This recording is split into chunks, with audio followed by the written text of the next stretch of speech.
Muy buenos días, mi estimado amigo. Un gusto saludarlo. Saludos y buenos días al pueblo hondureño. En realidad, pues va a ser un impacto fuerte porque van a haber pérdida de empleos y uno de los grandes problemas que tiene nuestro país precisamente es la pérdida de los empleos. Entonces, estamos hablando que se pueden perder entre 10.000 y 15.000 empleos solo con la no venida o la salida de la USAID de nuestro país y desde luego que se van a engrosar a la fila de los más de 3.2 millones de personas que no tienen empleo, porque estamos hablando de que en promedio en los últimos años ha sido alrededor de que ahorita pues usted hablaba de un poco más de 150 millones, pero en otros años ha habido un promedio de 200, 300 hasta 400 millones de ayudas que da esta institución para los diferentes proyectos que se realizan, ¿verdad? Entonces, esto sin considerar los empleos indirectos que se puedan generar, que podrían caer en otros 20.000, 30.000 empleos. Entonces, realmente es preocupante porque adicional a la salida de USAID, pues estamos teniendo los retornados, ¿verdad? Que está deportando Estados Unidos y que también va a afectar también la parte económica, la parte de reservas internacionales, la parte de poder generarles empleo a estas personas que realmente vienen a engrosar, como le digo, los altos niveles de desempleo que tiene el país. Permítame, ¿usted calcula que son cuántas personas que se van a quedar sin empleo en Honduras luego de la retirada de estos recursos de USAID? Puede ser alrededor de 15.000 personas, ¿verdad? Entre Bastante, directo e indirecto, que es bastante. Entonces, bastante. es realmente alarmante, ¿verdad? Porque ese es el principal problema que tiene nuestro país. Llamémosle así, hay un montón de problemas, pero el principal Bueno, tenemos una dificultad en la comunicación con el experto en temas financieros Walter Romero, que nos está dando análisis referente a lo que se puede perder en algunos es programas desarrollados por parte de Honduras en el marco de los fondos USAID. Lo sigo escuchando, licenciado Romero. entonces, básicamente, lo que debe de hacer el gobierno, pues se acaba de aprobar un presupuesto, ¿verdad? Que en mi opinión es un presupuesto que a todas luces tiene un alto nivel de endeudamiento, porque estamos hablando de cerca de 80.000 millones de lempiras, más para seguir sosteniendo un alto gasto público improductivo, me parece a mí, porque la mayoría de los componentes que tiene ese gasto público no van directamente para la producción, digamos, para ayudar al agro, por ejemplo, para promover sectores que son importantes, como es el sector agro, ¿verdad? Que deberíamos de estar, estamos importando granos básicos cuando deberíamos de estarlos produciendo aquí en nuestro país para que los costos pues sean menores, pues en todo caso, y no estaríamos necesitando esas grandes cantidades de reservas internacionales para estar importando todos esos productos, ¿verdad? Eso por un lado, ¿verdad? Por otro lado, dentro de ese presupuesto, pues siempre hay algo que siempre lo dije hasta la saciedad, aprobar un aumento de 3.000 millones de lempiras a la partida confidencial que está llegando a un poco más de 12.000 millones de lempiras.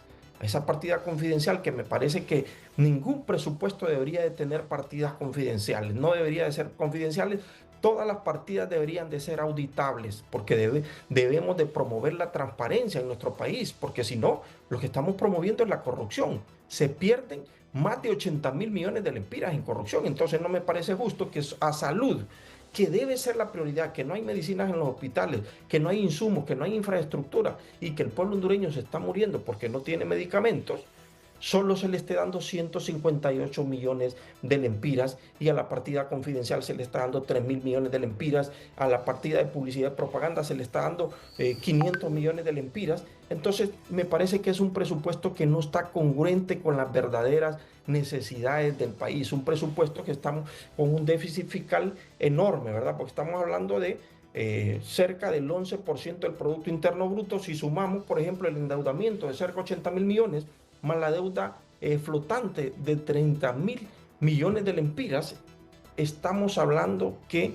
se está estableciendo cerca del 11%. Y los ingresos tributarios que están proyectando, estamos hablando que crecen más del crecimiento económico. O sea, estamos hablando que los ingresos tributarios van a crecer alrededor de un 8% y el crecimiento económico proyectado inicialmente antes de la entrada del presidente Trump a, a Estados Unidos, estábamos hablando que era alrededor de 3.5 a 4, hasta 4.5, pero ahora Sí. eh, esa proyección de crecimiento económico puede bajar Ahora, considerablemente. ahora, entonces la operatividad de este presupuesto aprobado en el Congreso Nacional, ¿de qué va a depender en este 2025?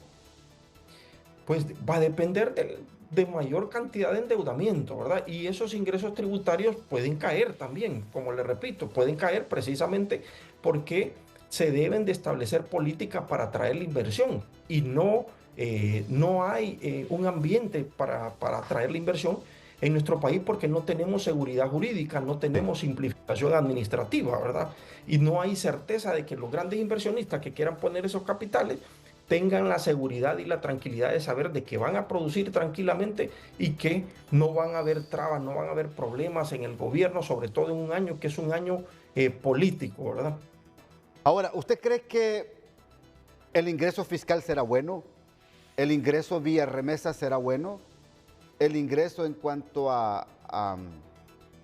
aunque tenemos una balanza comercial totalmente deficitaria con Estados Unidos y otros países del norte, pero bueno, proyectémonos que podría ser bueno todo esto para poder complementar la ejecución de un presupuesto que sobrepasa los 430.000 millones de lempiras versus, por supuesto, el gran gasto público que tenemos en el gobierno central, Walter? No, efectivamente, o sea, los ingresos tributarios andan muy por debajo de lo que son la totalidad de ingresos. Y ahí es donde el gobierno, porque estamos hablando que los ingresos tributarios apenas representan un poco más de 172.000 millones de lempiras, ¿verdad? Que tienen un crecimiento de un 8%. Ah, Y lo que se necesita en el gobierno para poder cubrir, digamos, solo la parte de la administración central, estamos hablando de un poco más de 266.000 millones de lempiras. mm, Es decir, que ahí es donde se necesita el nivel de endeudamiento. Y lo más preocupante en este presupuesto, mi estimado, es que la partida, estamos necesitando cerca de 80.000 millones de endeudamiento. ¿Para qué? Para seguir pagando más deuda. ¿Por qué? Porque la partida más grande que tiene este presupuesto, que debería de ser salud y educación, y no ujú. es así, la partida más grande es el servicio de la deuda. Estamos hablando cerca de 70.000 millones de lempiras para pagar intereses y principal, porque todos los años seguimos con las prácticas del pasado, endeudando a las actuales y futuras generaciones, precisamente para crecer en ese horroroso presupuesto con un enorme gasto público improductivo. ¿Por qué? Porque crecimos en estos últimos 4 años, incluyendo este presupuesto que se aprobó en el madrugón de antier o de ayer, Sí. más de 130.000 millones de lempiras, cerca del 40% del presupuesto más alto de la historia del país. Y es un presupuesto que lo que va a generar es mayor pobreza. ¿Por qué? Porque no se le da oportunidades al pueblo hondureño, porque no tienen trabajo y lo que los políticos tradicionales están acostumbrados es a darle migajas al pueblo hondureño, es a darle ayuditas para comprarles los votos, cuando lo que deben de darle es infraestructura hospitalaria, medicinas en los hospitales, insumos y educación calidad, educación técnica, educación bilingüe y seguridad jurídica para el sector privado, para los inversionistas y Sí, seguridad ciudadana del pueblo hondureño para que no se nos vayan. perfecto. Gracias.